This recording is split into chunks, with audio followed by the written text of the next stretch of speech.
Hi, Mami Sai. Thanks sa pag-follow. Sagutin kita. So, Mima, paano kung yung dating SSS number ko is employee? Pwede pa ba yun gamitin sa SSS maternity?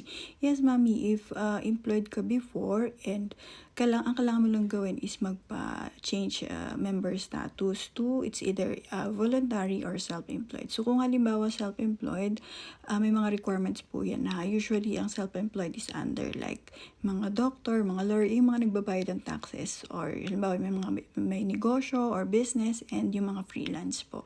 So, yun yung example ng mga self-employed na kung halimbawa wala doon sa category na yun, then you can go for voluntary. And by the way, mga mami, sa isang beses lang po kayo dapat mag-apply ng SSS number. So, hindi kayo pwedeng kumuha ng another SSS number kasi yung SSS number is ini-issue lang po siya isang beses and that's for life na po.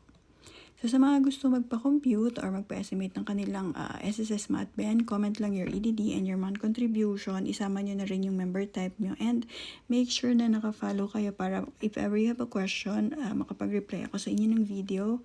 And sa mga need po na extra fund, mga mami, I have a referral link dito yan. Click nyo lang yan.